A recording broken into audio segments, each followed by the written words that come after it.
Y le agradezco mucho la comunicación a Óscar Valmen, periodista especializado en temas de seguridad. Óscar, como siempre, un gusto, muchas gracias por la comunicación. Buena noche.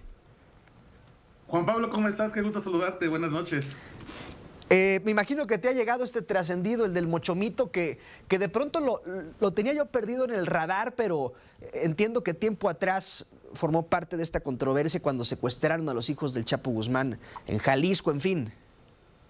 Sí, exacto. Son de esos apellidos que de pronto se pierden justamente en esta ola de tratar de explicar la violencia, regresar al tema de los Beltrán Leiva. Parecería como si fuera un pasado muy lejano, pero bueno, el trascendido hasta el momento en eso va, ¿no? Sí. No tenemos información oficial.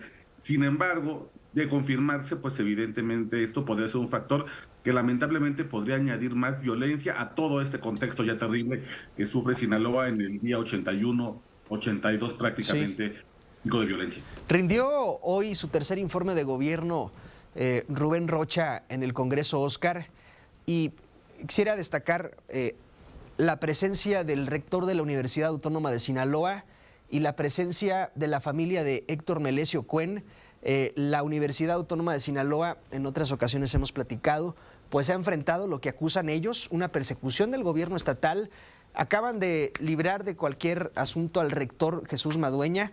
Y el asunto de Héctor Melesio Cuen, pues ya es sabido por todos, lo hemos platicado muchísimo, pues también tenía una disputa, una rivalidad con el gobernador. Termina asesinado Cuen, y hoy incluso en su informe Rocha se refiere a la familia de Héctor Melesio que estaba presente. Sí, yo lo leo como una especie de búsqueda de tender puentes políticos para poder hacer frente a lo que es innegable, que la paz de Sinaloa nunca ha dependido de la capacidad de las autoridades, sino que depende más bien de la capacidad de diálogo entre los grupos criminales.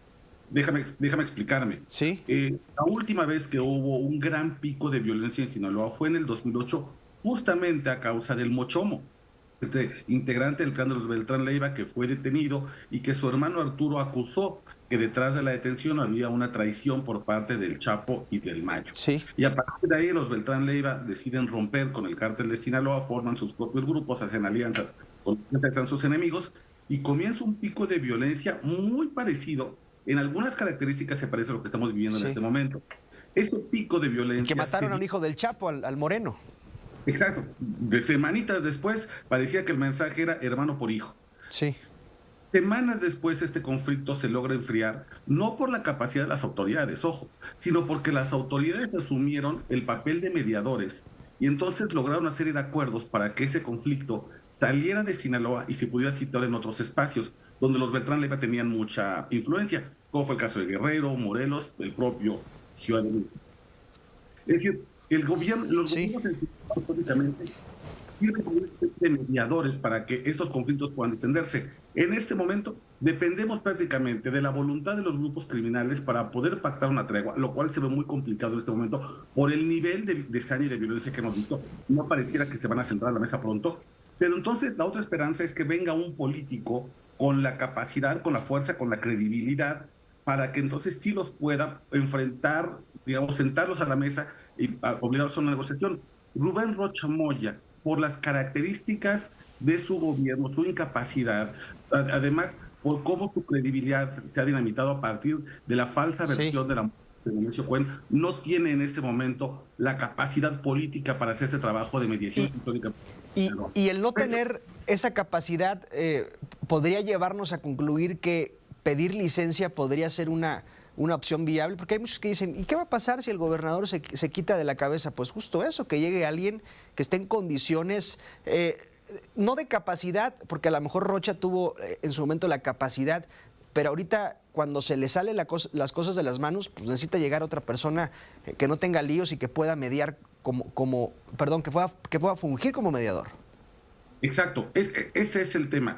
En ese momento yo veo a Rochamoya justamente arropado de este poder político, con digamos, toda la gente influyente de la universidad, con diputados locales y de oposición, tratando de construir una figura que lo fortalezca para poder ser un mediador, que esa es la única, porque en ese momento es el único rol que puede realizar. Él no tiene la capacidad de lograr la paz. Tiene, ¿acaso?, la facultad de poder negociarla. Sí. Entonces, estamos viendo cómo se quiere construir con fortaleza para algo que no va a poder hacer nunca. Yo también creo que tuvo en algún momento esta capacidad, esta interlocución. Hoy no la tiene. La carta del Mayo Zambada, dada a conocer por sus abogados al público, dinamitó por completo a Rubén Rocha Moya, lo incapacitó para poder hacer este trabajo tan importante. Y yo creo que la única salida va a ser que justamente o pida licencia o se vaya a un proceso de consulta de revocación de mandato que él mismo quiera perder, incluso buscando después una embajada prometida o una cosa así que le dé una salida digna y llegue alguien que tenga Sí. la capacidad de que el conflicto que no nos vaya a llegar hasta el día 160, porque entonces Sinaloa se nos va a acabar No, hombre, prácticamente en si de por quiebra. sí. Si de por sí la economía está por los suelos, al menos en Culiacán. Óscar, ¿cómo explicar, y quizás es complicado hacerlo, la presencia de miles de elementos del Ejército y de la Marina en un municipio que, digo, no voy a decir pequeño, grande, mediano, pero al final de cuentas es un municipio? 10,000 elementos para un municipio y la guerra sigue. Bueno, porque estamos confundiendo la presencia Sí, policíaca, militar, con la eficacia. Y esto lo conoce, no solamente lo conocen lamentablemente la gente de Culiacán, lo conoce la gente desde Iguala, en Guerrero, hasta Tapachula, Chiapas y hasta Tijuana. Hay una presencia de los grupos del gobierno federal, Guardia Nacional, Ejército, Marina, que ocurre en el día. Pero cuando hay balacera, no aparecen. Mágicamente uno llama al 911, llama a los números de emergencia y sí, tardan 30 minutos en llegar. Es decir, la presencia está únicamente para hacer como una especie de disuasión que no sirve para nada sí, sí, en sí. algunas zonas, tal vez para cuidar algunos negocios en particular, de gente que todavía continúa con sus negocios en pie, pero a la hora de que se necesite realmente una intervención, muchas veces no llegan, porque, bueno, el argumento es que, bueno, si hay un enfrentamiento en la vía pública, si hay un enfrentamiento donde hay gente, esto podría escalar a una pérdida de vidas mucho mayor de la que se podría plantear Sí. originalmente. Y entonces a partir de ese pretexto muchos dicen, ¿sabes qué? Mejor esperemos a que acabe el hecho delictivo y entonces ya nosotros llegamos a hacer la contención, a recabar los indicios y hacer la investigación. Ese es el gran problema.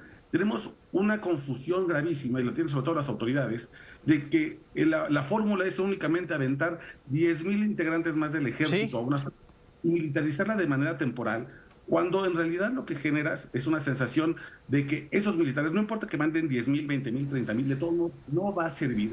Y al problema de violencia le puedes apilar un problema grave de violación de derechos humanos, que ya está pasando en Culiacán. A sin muchos duda. chicos, solo por estar tatuados, solo por estar en las calles, los revisan, les hacen detenciones Arbitraria, extrajudiciales, sí. completamente arbitrarias únicamente a partir De de la estereotipos. apariencia. Exacto, y estereotipos de lo que la narcocultura dice que es un chavo criminal, ¿no? Sí, sí, sí. Entonces, ese gran problema, ahora lo que tienes una sociedad que está Bien. fragmentada y que tampoco ya ve al ejército como un aliado suyo. Óscar Balmen, como siempre, un gusto saludarte y muchas gracias por tus comentarios y pues esperaremos que se confirme o bien que no se confirme el tema del Mochomito. Gracias, Óscar. Un abrazo, como habla, muy buena noche. Abrazo, Óscar Balmen, periodista.